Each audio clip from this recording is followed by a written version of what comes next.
నేను దర్శించిన మహాత్ములు శ్రీ పాకలపాటి గురువు గారు. చివరి దర్శనం పుస్తకంలో 50వ పేజీ. అది 1970. నేను విద్యానగర్ కళాశాలలో చేరి 1 సంవత్సరం అయింది. ఒకరోజు నేను కాలేజీకి వెడుతుంటే పోస్ట్ మ్యాన్ ఉత్తరాలు ఇచ్చాడు. వాటిలో మా నాన్నగారి వద్ద నుండి, అంటే విశాఖపట్నం నుండి వచ్చిన జాబు నా దృష్టిని ఆకర్షించింది. విప్పి చూస్తే అది నాన్నగారు ఏదో ఆవేశంతో వ్రాస్తున్నట్లున్నది. జనవరి 11, 12, 13 తేదీలలో అన్నగారు జరిపించే పూజోత్సవాలు సమీపిస్తున్నాయి. అన్ని ఏర్పాట్లు చేసుకొని నాన్నగారు, అన్నగారు, కొందరు సోదర భక్త బృందంతో కలిసి శ్రీబాబు గారిని ఉత్సవాలకు లంబసింగి వెళ్ళారట. అప్పుడు పలకరింపులు, కుశల ప్రశ్నలు, ఆహ్వానాలు అయ్యాక శ్రీబాబు గారు మా నాన్నగారిని, అన్నగారిని నా క్షేమం గురించి అత్యంత ఆసక్తితో పదే పదే విచారించి ఇలా అన్నారట. ఆచార్యబాబు అంటే నాన్నగారు, డాక్టర్ బాబు అన్నగారు, నాకు మీ వాణ్ణెంతగానో చూడాలనుంది. ఇటీవల అతను నాకు స్వప్నములో కనిపించాడు. ఇలా మామూలుగా కాదు, శంఖచక్రాలు నామాలతో, చతుర్బాహువులతో కనిపించాడు. అయితే ముఖం మాత్రం స్పష్టంగా భరద్వజే. అప్పటి నుండి మీ వాణ్ణి ఎప్పుడెప్పుడు చూస్తామా అనిపిస్తున్నది. మీరు విశాఖ వెళ్ళగానే ఈ విషయం వ్రాసి సాధ్యమైనంత త్వరలో వచ్చి చూచిపొమ్మని వ్రాయండి. డాక్టర్ బాబుకు కార్యభారంతో గుర్తుండకపోవచ్చును. ఆచార్యబాబు గారు మీరైనా గుర్తుంచుకొని వెంటనే నా మాటగా వ్రాయండి. తలుచుకుంటే ఆ స్వప్న దర్శనం ఇప్పటికీ కళ్ళకు కట్టినట్లుంది. నాన్నగారి చేతులు ఆప్యాయంగా పట్టుకొని మరీ చెప్పారట. అలా చెబుతుంటే వారి శరీరమంతా తీవ్రంగా రోమాంచితమయ్యి, నేత్రాల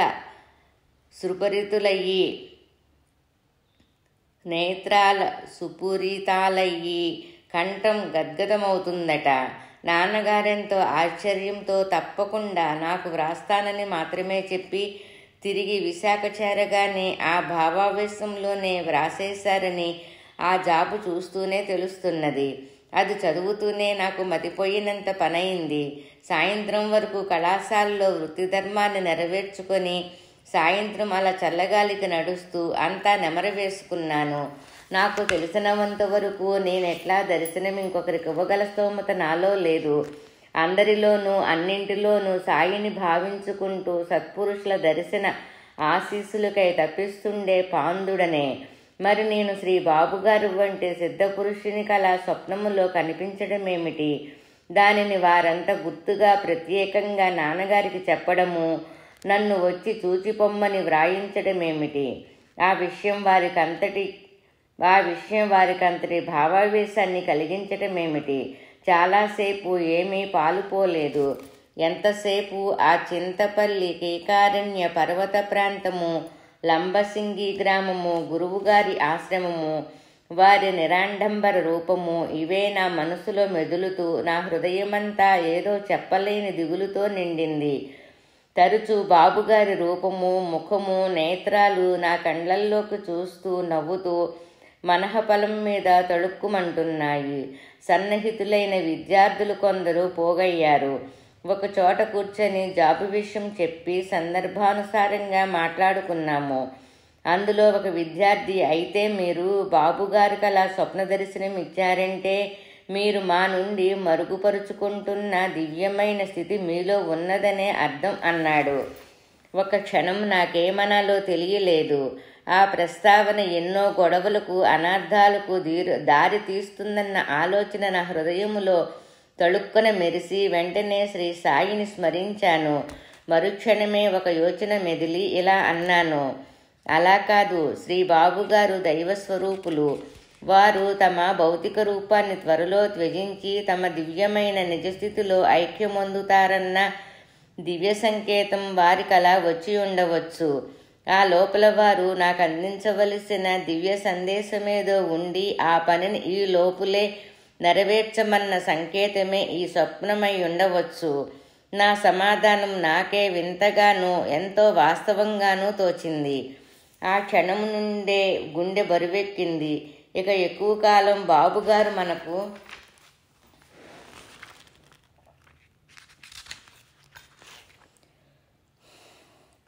ఇక ఎక్కువ కాలం బాబుగారు మనకు భౌతిక రూపంలో లభ్యం కారు.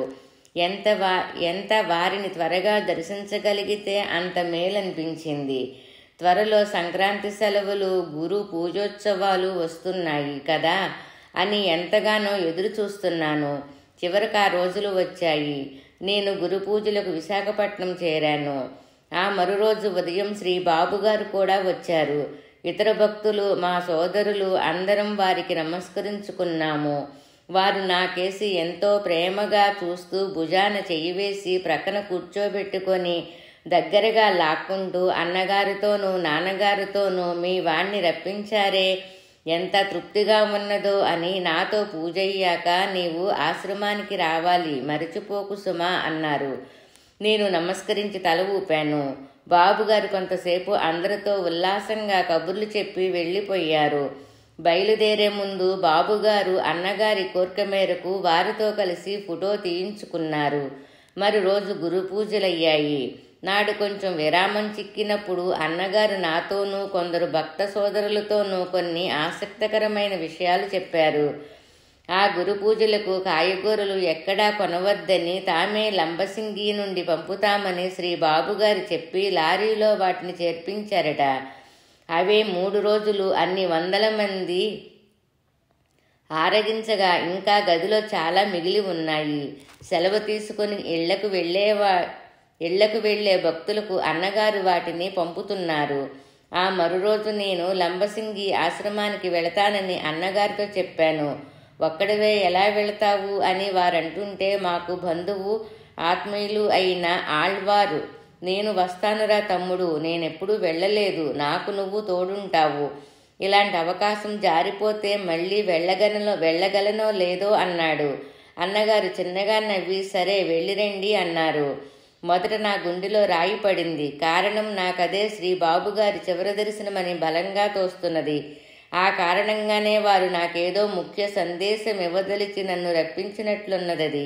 మరి నాతో కూడా ఎవరైనా ఉంటే అది వారు నాకు చెప్ప వీలవుతుందో లేదో. ఒక్కడగానే వెడితే బాగుండననిపించింది.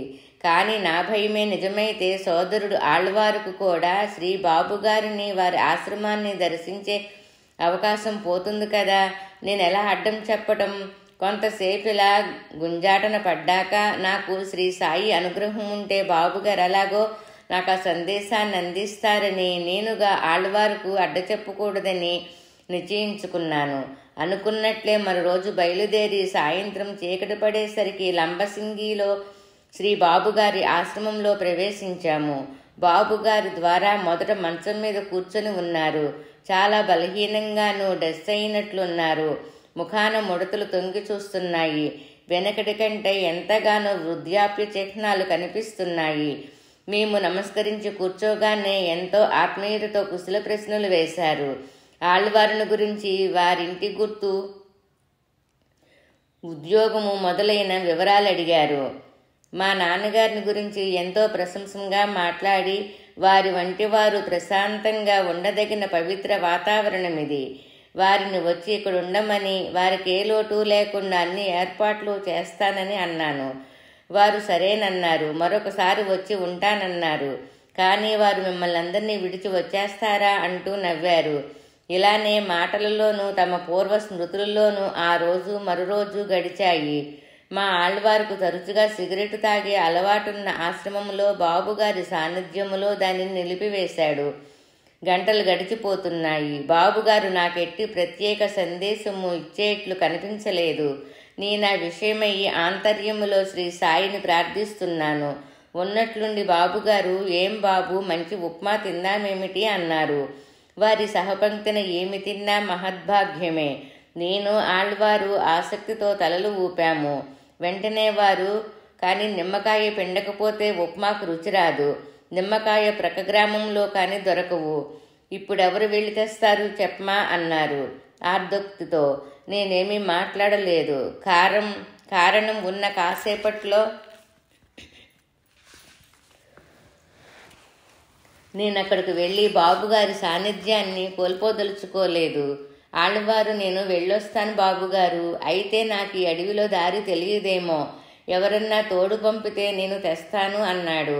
బాబుగారు మనిషిని పిలిపించారనుకుంటాను. ఆళ్వారు బయలుదేరి వెళ్ళాడు. వాళ్ళు ముంగిలి దాటారో లేదో బాబుగారు నాకేసి కొంటిగా నవ్వుతూ చూచి, వాళ్ళనెందుకు పంపేశానో తెలుసా అన్నారు. నాకలా తెలుస్తుంది బాబు అన్నాను.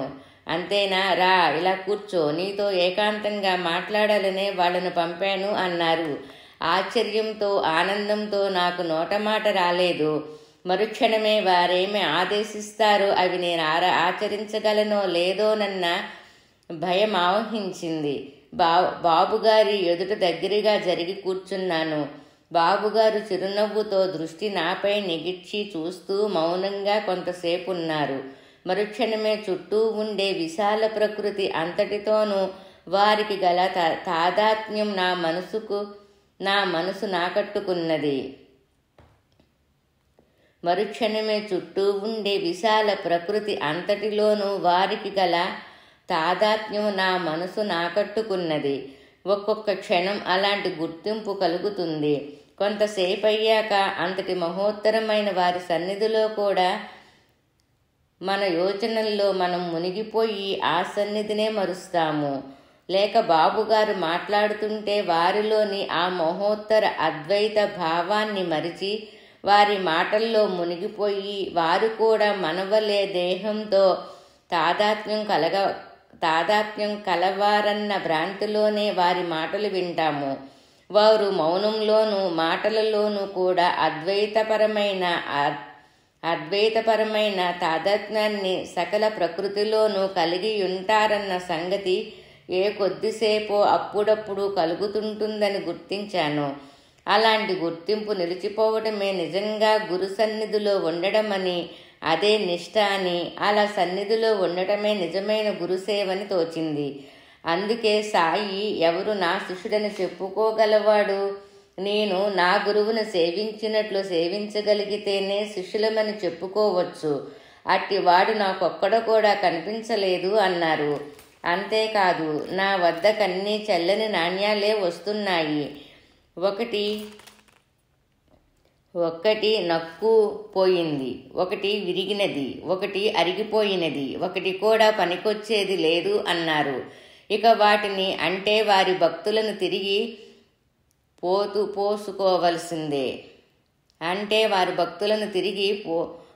పోసుకోవలసిందే.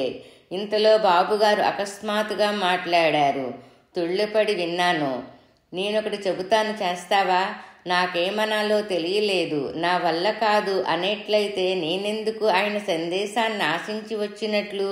అదేదో నాకు తరుణోపాయం అవుతుందనే కదా. మీరు చెప్పండి, నాకు చేతనైతే చేస్తాను అనడం, నేను వారి షరతు పెట్టి వారి ఆజ్ఞ కంటే నా చిత్తానికే ప్రాముఖ్యతనిచ్చేప్పుడు నేనెంత దూరం రావడం ఎందుకు? అలా అని చేస్తాను అంటే వారు చెప్పబోయేదేమిటి? అలా చేయగల సంసిద్ధత నాలో ఉన్నదా? ఈ పళంగా ఇప్పుడికిప్పుడే ఈ అరణ్యంలోకి వెళ్ళిపో అని వారంటే నేను వెళ్ళిపోగలనా? నాకేమీ దిక్కుతోచలేదు. నేను చెప్పినది తప్పక చేస్తానంటేనే చెబుతాను. అయితే ఆ పైన సర్వబాధ్యతలు నావే.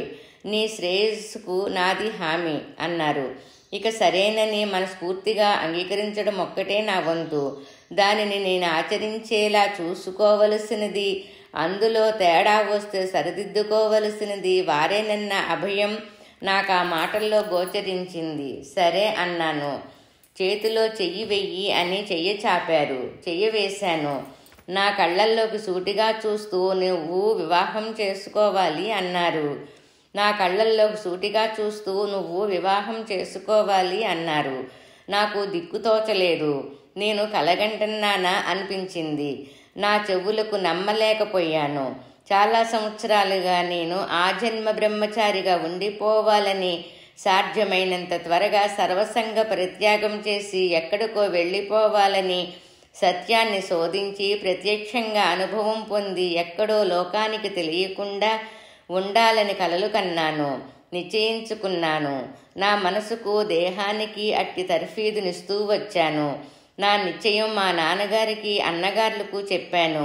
నాన్నగారు ఎన్నో విధాల దానికంటే గార్హస్థ్యమే శ్రేయస్కరమని నిర్దుష్టమైన ఋషి సాంప్రదాయం అని చెప్పి చూచారు, కానీ నేను వినలేదు. చివరికి వారే ఆ సంకల్పాన్ని విరమించుకున్నారు. పరోక్షంగా మమ్మల్ని అందరినీ మా అమ్మ చనిపోయాక తన భుజాల మీద పెంచిన మెట్లపల్లి లక్ష్మయ్య అను శిష్యునితో తమ బాధ చెప్పుకొని కంటతడి పెట్టేవారట కూడా. వాడికి 3వ ఏట తల్లిపోయింది. అట్టి ఆప్యాయత, ఆదరణ అంటే ఏమిటో తెలియకుండానే పెరిగాడు. నేనెంత శ్రమించినా స్త్రీ నుండి మాత్రమే లభించగల ఆ చల్లని ఆదరణ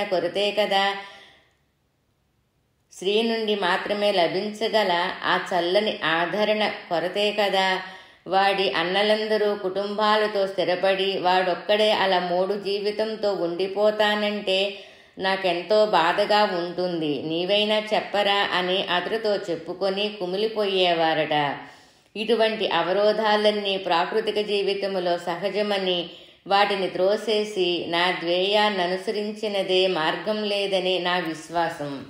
నేను 1868వ సంవత్సరంలో శ్రీ శ్రీ ఆనందమాయి దర్శనం కోసం నైమిషారణ్యం ఎవరితోనూ చెప్పకుండా వెళ్ళాను. ఆ సంగతి నాన్నగారికి తెలిసి నేను సర్వాన్ని త్యజించి వెళ్ళిపోయారనుకున్నారట. ఇక ఈ జీవితంలో నేను కనిపించనేమోనని ఎంతగానో అల్లాడిపోయారట.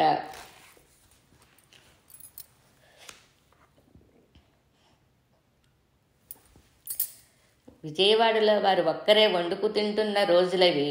ఒకరోజు వారెంతో దిగులు పడుతున్నట్లు గన్నవరం సమీపాననున్న వీరపనేనిగూడెంలోని లక్ష్మయ్యకు స్వప్నంలో కనిపించారట.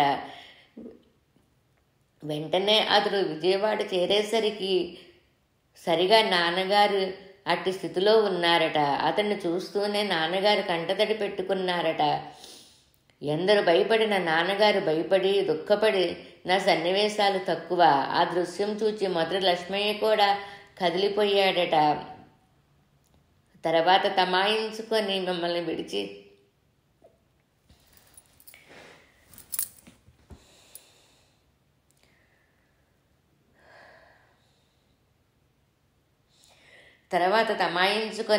విడిచి అబ్బాయి గారు ఎక్కడికి పోరు, మీరే అధైర్యపడితే ఎలా, వారు తప్పక వస్తారు.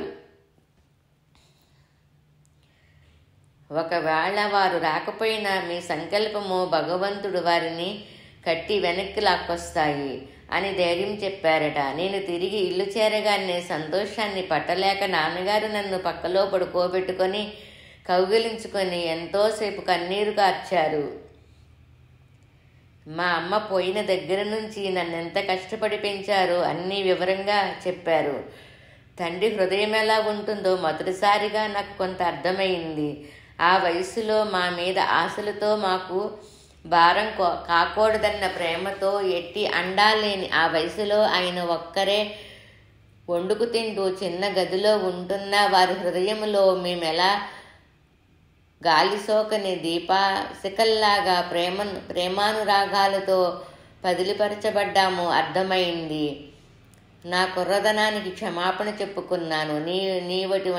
నీవటువంటి ఉత్తమ సన్యాసి జీవితాన్ని గడపగలవు. నీలో ఆ సామర్థ్యము సంకల్పబలము ఉన్నాయి. ఆలోచించకుండా నీ సామర్థ్యం మెరగకుండా తొందరపడి క్షణికావేశములో ఏదీ చెయ్యవని తెలుసు. అయినా నాకు మాత్రం నీవు తోడు, ప్రేమ, ఆదరణలతో చల్లగా గృహస్థుగా జీవిస్తే చూడాలని ఉన్నది. అది నీవెన్ని చెప్పినా పోదు. అయినా నీ సంస్కారానికి ఇష్టానికి భిన్నంగా కేవలం నా తృప్తి కోసం నీకిష్టం లేని జీవితంలో దిగి బాధపడటం నాకిష్టం లేదు. కనుక నేను బ్రతుకున్నంత వరకు అన్నా నీవు సన్యసించనని మాటివ్వు అంటూ తర్వాత నీకు ఎలా నచ్చితే అలా చేసుకో అన్నారు కన్నీటితో. అంతటి ఔదర్యానికి విశాల హృదయానికి కృతజ్ఞతతో కృంగిపోయాను. మాట ఇచ్చాను. ఇదంతా సినిమాల్లో బొమ్మల్లా నా మనోనేత్రం ముందు తేలియాడింది. ఆయత నియతోపాఖ్యానంలోని గురువాజ్ఞ గుర్తొచ్చింది. మా అన్నదమ్ములందరికీ ఆదిగురువైన ఆ వేదమూర్తి మా తండ్రి గారి సంకల్పమే. శ్రీ బాబుగారు ముఖతాహా శాసిస్తుందా అనిపించింది. నా మనోభావాలను తెరిచిన పుస్తకంలాగా చదువుతున్నారా అన్నట్టు బాబుగారు నీ స్మృతుల్లోంచి తేరుకున్నదాకా పరీక్షగా నా కేసు చూస్తూ నవ్వుతున్నారు. ఇంతకాలం నా మనోదేహాలను సర్వసంగ పరిత్యాగం చేయడానికి తర్ఫీదిచ్చిన నేను గార్హ్యాస్తములో నెగ్గి పరమార్థ చింతన అన్వేషణ నిలుపుకోగలనా అన్నదే నా భయము. నేను మాత్రము సంసిద్ధం కాని జీవిత విధానం నాకు ఆదేశించబడుతున్నది. నేనే మాత్రము సంసిద్ధం కాని జీవిత విధానం నాకు ఆదేశించబడుతున్నది. గృహస్థువైతే నీ సాధన చెడిపోతుందేమోనన్న భయం నీకు అనవసరం లేదు. గృహస్థువైతే నీ సాధన చెడిపోతుందేమోనన్న భయం నీకనవసరం లేదు. ఆ పూచి నాది. నీ సాధన ఎన్నటికీ చెడదు. నీకు రుణానుబంధం ఉన్నది. అది తీరనదే జ్ఞానం లభించదు. నీవిప్పుడు వాటిని తప్పుకున్నా మరుజన్మలో వాటిని అనుభవించాకనే మరలా సాధన లభిస్తుంది. ఆలోగా మరిన్ని బంధాలు ఏర్పడతాయో. అందుకని ఆ రుణానుబంధాలను ఇప్పుడే తీర్చుకుంటే మేలు అని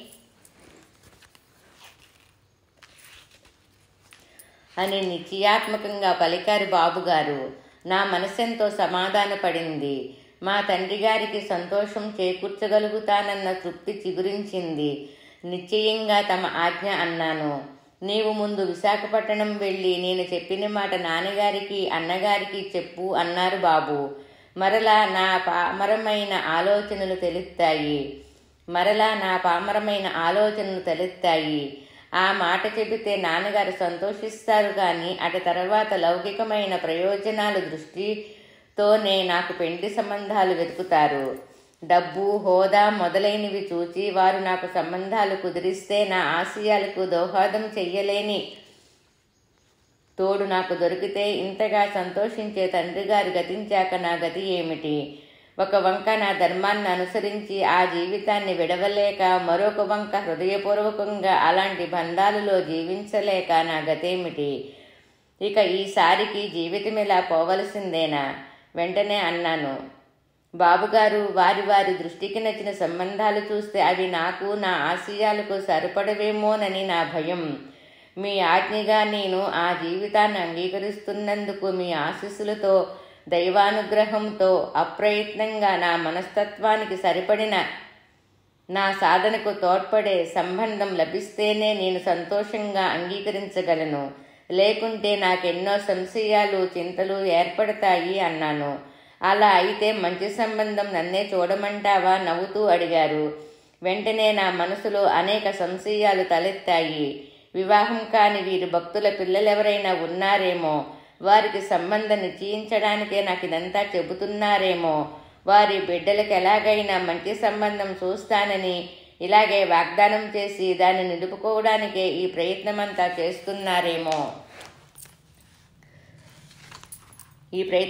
చేస్తున్నారేమోనని ఆ క్షణములో ఆధ్యాత్మికతను అద్భుతంగా నటించగల పరమలోకి కూడా బాబుగారు అనిపించింది. ఆయన రూపం అలాగే కనిపించింది.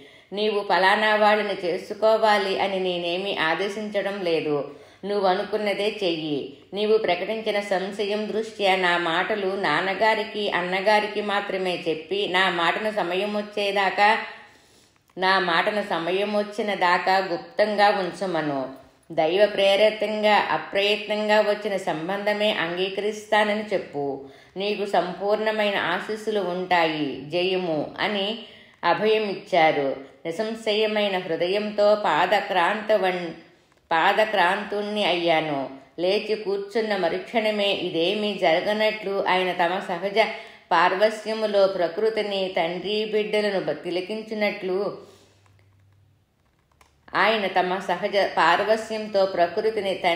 బిడ్డలను తిలకించినట్లు తిలకిస్తుండిపోయారు.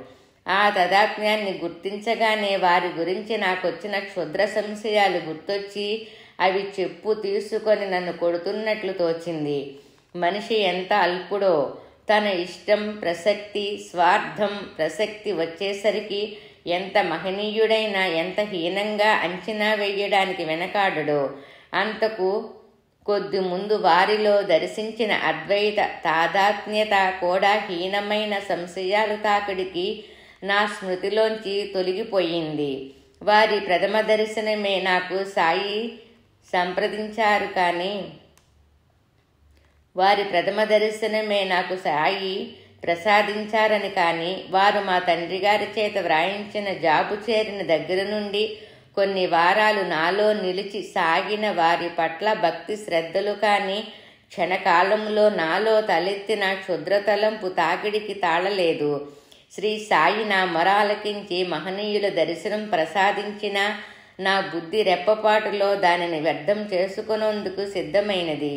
ఇటువంటి నా పట్ల బాబుగారికింత వాత్సల్యమేమిటి? అది వారి సహజ గుణం, ఇది నా సహజ లక్షణం. అదే కారణం కావచ్చు. లేక శ్రీ సాయికి నాపై గల కృపే వారికింతటి వాత్సల్యాన్ని కలిగించింది. నా అర్హత ప్రయోజకత్వం కాదు. కానీ సాయి కృపకు కారణం ఉంటే కృప ఎలా అవుతుంది? మన అర్హత అవుతుంది కానీ అర్హతే ఉంటే కృపెందుకు? సాయి ఎందుకు? బాబుగారెందుకు? అసలు అర్హత అంటే ఏమిటి? వైరాగ్యము, ముముక్షత్వముల? వాటికి కారణం వివేకమా? దానికి కారణం పూర్వపుణ్యమా? దానికి కారణం సద్బుద్ధి అంటేనే వివేకం కదా. అది ఎలా కలుగుతుంది? నారద మహర్షి తనకు సత్పురుష సాంగత్యం వల్లనే శుభవాసన కలిగి క్రమంగా దేవర్షినయ్యానన్నాడు. ఎప్పటికైనా సత్పురుషుల సమాగమమే అన్నింటికీ మూలం.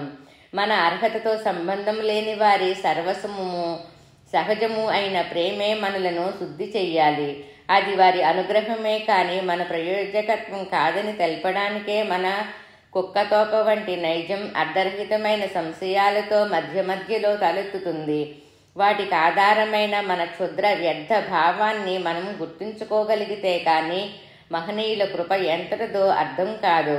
దీనిని పాపోహం పాపకర్మాహం అన్న శ్లోకం చెబుతుంది. పశ్చాత్తాపము మన లోపాన్ని చిత్తశుద్ధిగా అంగీకరించడం అని క్రైస్తవం చెబుతుంది. నా ఆలోచనల నుండి నన్ను బయటపడేస్తూ బాబుగారు అన్నారు, చాలా సంతోషంగా ఉంది బాబు. నీవు నా మాట వింటావని వాగ్దానం చేశాక ఆచార్యబాబు ఎంత సంతోషిస్తారో. నేను నవ్వాను కానీ వృద్ధాప చిహ్నాలతో సూక్ష్మించి యున్న ఆయన వదనములో ఆయనను మనస్ఫూర్తిగా సంతోషపెట్టే వ్యక్తులే లేరేమోనన్న బాధ తొంగి చూచినట్లనిపించింది. ఆయన కన్నులు చెమ్మగిల్లాయి. ఆయనను మరొకరు సంతోషపెట్టేదేమిటి? ఆయన ఆత్మానందములో ఉంటారు కదా అంటారేమో. ఆత్మజ్ఞానం కలిగిన తర్వాత కొందరికి లోకహితం చేసి కొందరికైనా దుఃఖ నివృత్తి చేయవలసిన కార్యదేహ ప్రారబ్ధంగా మిగులుతుంది. అట్టి వారు ఆంతర్యములో అద్వైతానుభూతి ఉన్న ద్వైతభావాన్ని వహించి లోకములు వ్యవహరిస్తూ దైవానికి భక్తులైనట్లు ప్రవర్తిస్తారు. బాబుగారు కూడా స్నానం కాగానే అగరొత్తి వెలిగించి నమస్కారం చేసుకొని ఆరతిస్తారు. ఎదుట పటమేమీ లేకపోయినా అలాంటి వారు భక్తులతో ఆత్మీయుల వలె కలిసిపోయి వారి కష్ట సుఖాలను పంచుకుంటూ వారి నడతను భావాలను వారికి దుఃఖరాహిత్యం కలిగేలా సంస్కరింప చూస్తారు. బిడ్డ ప్రయోజకుడు వివేకి అవ్వాలని తండ్రి తాపత్రయపడ్డట్టు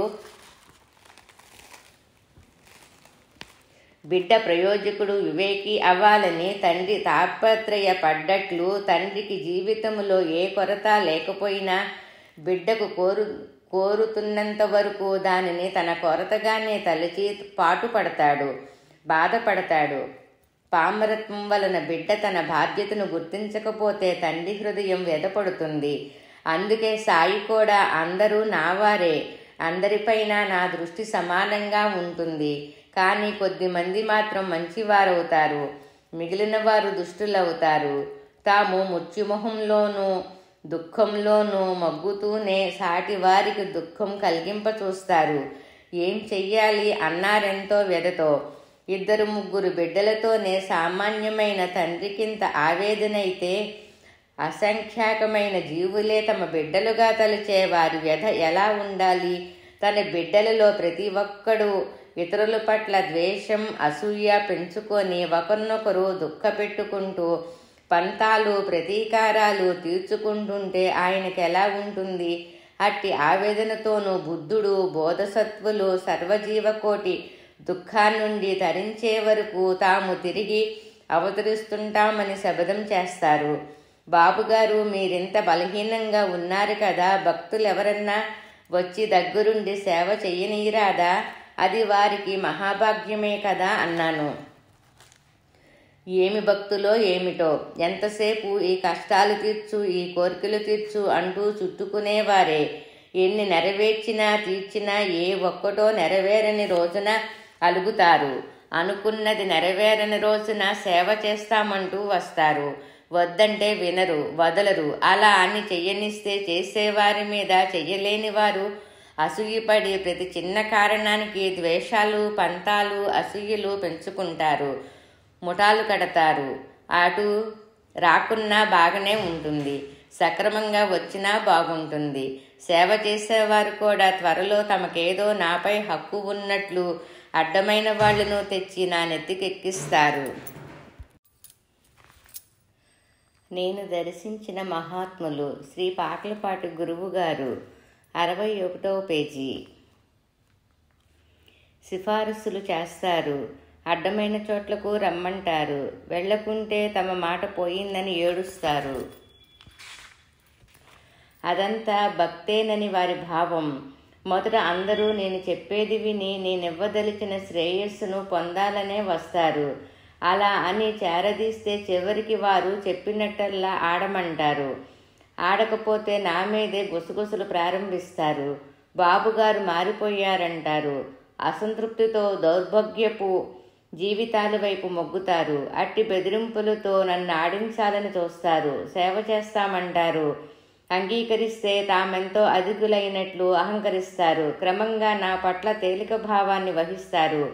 నేనేదో వాళ్లపై ఆధారపడి వారిని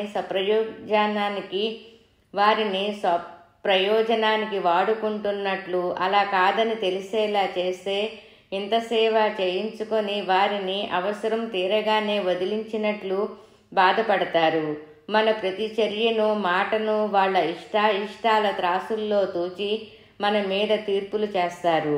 వారి ఆంతర్యములో ఇట్టి మార్పులు రావటం గుర్తించి దూరంగా ఉంచితే వారి మంచితనాన్ని మనం అపార్థం చేసుకుంటున్నామని వాపోతారు. గుర్తించినట్లుంటే లోపల కిణుకు, చులకన భావము పెంచుకుంటారు. ఈ మనుషులతో మసలడం కష్టమే. అందుకే నాకు వారి మధ్య జీవించటం కంటే ఈ అరణ్యంలోనే బాగుంటుంది. వారి సేవ కంటే ఈ అనారోగ్యమే మేలనిపిస్తుంది. విశ్వాసంతో ఎప్పుడూ అంటిపెట్టుకుని ఉంటుంది. నేనేమనాలో నాకేమీ పాలుపోలేదు. ఇందుకే కాబోలు సాయి అన్నారు, మాయ నన్ను కూడా బాధిస్తుంది అని. శిష్యుడనుకో తగినవాడు. వారికి 60 సంవత్సరాలలో ఒక్కడ కూడా కనిపించట్లేదని, ప్రతివాడికి ముక్తి, దుఃఖ రాహిత్యము కావాలి. అందుకు అవసరమైన నిష్ఠ వహించే బాధ్యత మాత్రం స్వీకరించరు. నేనే వారి చెంత నుండి సేవ చేద్దామా అనిపించింది, వారికి తృప్తి కలిగేలాగా. కానీ మొదట అలా అనుకునేదెవరు? నేను పొడుగునా సక్రమంగా నిర్వహించగలుగుతానో, మరొక గుదిబండగా తయారవుతానో? నేను పొడుగునా సక్రమంగా నిర్వహించగలుగుతానో, మరొక గుదిబండగా తయారవుతానో? అంతకంటే నేనుండే చోట ఉండి నా ఆంతర్యాన్ని సంస్కరించుకున్నాక అలా చేయడం మంచిదనిపించింది. నా గొడవకేం గాని నేను చెప్పిన మాట మరవకు. ఆ మాట నీవు మునుపొచ్చినప్పుడే చెబుదామనుకున్నాను, కానీ సమయం రాలేదని ఊరుకున్నాను. ఇక అవకాశం ఉండదేమోనని నిన్ను ప్రత్యేకంగా రప్పించి మరీ చెప్పాను అన్నారు. నాకు తగిన సంబంధం కూడా మీరే చూచి నిర్ణయిస్తే నాకెట్టి సంకోచము ఉండదు కదా. నాకు తగిన సంబంధం కూడా మీరే చూచి నిర్ణయిస్తే నాకెట్టి సంకోచము ఉండదు కదా అనేశానే. కానీ ఆయన అలా చేసి ఉంటే ఏమనుకునేవాణ్ణో నాకు తెలుసు. నాకు తెలియకనే బాబుగారు చెప్పిన భక్తులు చేసినట్లే నేను చేస్తున్నాననిపించింది. నాకు నచ్చిన అమ్మాయి ఒక చోటున్నది, ఒక ఆశ్రమంలో ఉన్నది. ఇప్పుడు వాళ్ళ ఇంటి దగ్గరే ఉన్నది. కారులో వెళ్ళి ఆమెను తీసుకొచ్చేసేదా? అమ్మాయి నీకు తెలుసు అంటూ నవ్వారు. అలాగే, తప్పకుండా తీసుకురండి అన్నాను. అలా కాదులే, నీవే మీ నాన్నగారికి అన్నగారికి నా మాటగా చెప్పు అన్నారు. వారు నిర్ణయిస్తే లౌకిక ప్రయోజనాలు ఆశించే నిర్ణయిస్తారని నా అనుమానం అన్నాను. వివాహం చేసుకోనన్న మాట ఉపసంహరించుకోమన్నానని మాత్రం వారికి చెప్పు. వివాహం చేసుకోనన్న మాట ఉపసంహరించుకోమన్నానని మాత్రం వారికి చెప్పు. నీ చెప్పినదే నీకు జరుగుతుంది అన్నారు. అయితే మీరు చెప్పిన సంబంధం గూర్చిన వివరాలు, ఊరు, పేరు మొదలైనవి చెప్పకూడదా బాబు? మీ నోటి నుండి వింటే నాకెంతో తృప్తిగా ఉంటుంది అని ప్రార్థించిన మీదట బాబుగారు అమ్మాయి పేరు, ఊరు, గుణగణాలు గూర్చి చెప్పారు. అంతేకాక నా జీవితంలో జరగబోయే కొన్ని ముఖ్యమైన సంఘటనలను గూర్చి కూడా చెప్పారు. మౌనంగా కొంతకాలం గడిచిపోయింది. ఇంతలో ఎవరో భక్తులు వచ్చి వారి బాధలు చెప్పుకొని ఆశీస్సులు తీసుకుపోయారు. మరికొంతసేపటిలో ఆళ్వారొచ్చాడు. మంచి ఉప్మా తిన్నాం. బాబుగారు సెలవిచ్చారు. చివరి మాటగా నీకు శ్రీశైలం అడవులు దగ్గరుండి చూపించాలని ఉంది. సమయం వచ్చినప్పుడు నేనే వచ్చి తీసుకువెళతాను అన్నారు. మేము విశాఖపట్నం చేరేసరికి అన్నగారు ఎవరికో పెళ్లిలో చదివింపులకని ఉంగరం కొనడం కోసం నన్ను కూడా నగల దుకాణం దగ్గరకు తీసుకువెళ్లారు. అంతలో అన్నగారికి బాబుగారి సందేశం చెప్పాను. కొద్దిసేపట్లో అన్నగారికి ఎవరో ఫోన్ చేసి బాబుగారు విశాఖపట్నంలో మా ఇంటికి వచ్చారని, నా కోసం ఎదురు చూస్తున్నారని చెప్పారు. వెంటనే ఇల్లు చేరాము. బాబుగారితో ఇంతలో ఇలా వచ్చారేమి అని అన్నాను. ఏమీ లేదు, నిన్ను మరొకసారి చూచిపోవటానికి వచ్చాను. అన్నగారితో నా మాట చెప్పావా అన్నారు. చెప్పానన్నాక బాబుగారు నన్ను పక్కకు పిలిచి ఒక మాట చెప్పి సెలవు తీసుకొని జీపులో వెళ్ళిపోయారు. అది మా ఇద్దరి మధ్య రహస్యం. జీపు మలుపు తిరిగేదాకా వారు వెనక్కి తిరిగి చూస్తూ చెయ్యెత్తి ఆశీర్వదించటం ఇప్పటికీ కళ్లకు కడుతుంటుంది. నేను విద్యానగర్ చేరిన కొన్నాళ్లకు మహాశివరాత్రి పండగ వచ్చింది. నాటి సాయంత్రం సత్సంగానికి వచ్చే విద్యార్థులు నేను కూర్చొని మాట్లాడుకుంటున్నాము. చాలాసేపు బాబుగారి గురించి మాట్లాడుకుంటున్నాము. దాదాపు అర్ధరాత్రి అయింది. ఆ ప్రస్తావన ముగిసేటప్పుడు ఒక విద్యార్థి అడిగాడు, మనం ఇక్కడ వారి గురించి ఇంతగా మాట్లాడుకుంటున్నాము కదా, వారికి సంగతి తెలుస్తుందా? తప్పకుండా తెలుస్తుంది అన్నాను. తర్వాత కొద్ది రోజుల్లో తెలిసింది. శివరాత్రి నాడే లింగోద్భవ సమయంలో బాబుగారు పదించారని. తర్వాత వివరాలు తెలిసినాయి. నాడు ఆయన స్నానం చేసి శివాలయానికి వెళ్ళి రుద్రాభిషేకం చేయించి బ్రాహ్మణులకు ఉదారంగా దక్షిణలిచ్చి ఒక భక్తుని ఇంటికి చేరారు. తర్వాత బహిర్దేశానికి వెళ్ళి వచ్చి తమకెంతో నీరసంగా ఉందని, ఏమీ బాగలేదని అన్నారట. ఒక భక్తుడు వైద్యుని పిలిపిస్తానంటే వద్దని వారించారట. అయినా అతడు డాక్టర్ కోసం వెళ్ళాడు. బాబుగారు మంచం మీద కూర్చొని సిగరెట్టు కాలుస్తూ, వెధవా, ఇంకా ఏం సిగరెట్టురా, రామరామ అనుకో అన్నారట. అక్కడున్న మరొక భక్తుడు బాబుగారు ఎవరిని సంబోధించారో తెలియక చూస్తున్నాడు. బాబుగారు వెంటనే సిద్ధాసనములో కూర్చొని రామా అని ముమ్మారు కేకవేసి కళ్ళు మూశారట. శరీరం పక్కకి ఒరిగిపోయింది. భక్తుడు వెంటనే వారిని పట్టుకొని పరుండబెట్టారు. బాబుగారు పదించారని తెలిసి భక్తులెందరూ అక్కడికి చేరారు. అంత్యక్రియల గురించి చర్చి వచ్చేటప్పటికి అంతకుముందే బాబుగారు కర్తవ్యం చెప్పి పెట్టారని, సమీపంలోని ఉత్తరవాహిని తీరాన వారి శరీరాన్ని దహనం చెయ్యమన్నారని తెలిసిందట. భక్తులు అలానే చేసి అవశేషాలను తెచ్చి సమాధిలో నెలకొల్పారని, అక్కడ మందిరం వెలిసిందని తెలుస్తున్నది. బాబుగారు పదించడానికి కొద్ది ముందు సోదరులు కృష్ణమాచార్యులు గారు వారిని కలిశారట. మాటల సందర్భంలో వారు, మీ తమ్ముడు భరద్వజను, మీ బావమరిది రాధాకృష్ణను చూడాలని ఉన్నది. ఈ క్షణములో వారిని ఇక్కడికి రప్పించి చూపించగలవా డాక్టర్ బాబు అంటూ నవ్వారట. అది మా వంటి వారికలా సాధ్యమవుతుంది, మీకే సాధ్యం.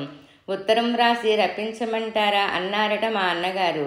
అవసరం లేదు, వారెక్కడున్నా నా ఆశీస్సులు వాళ్ళకి ఉన్నాయి అన్నారట బాబుగారు. 65వ పేజీ.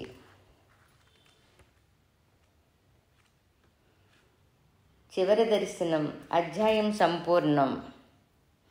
నేను దర్శించిన మహాత్ములు శ్రీ పాకలపాటి గురువు గారు 65వ పేజీ సంపూర్ణం.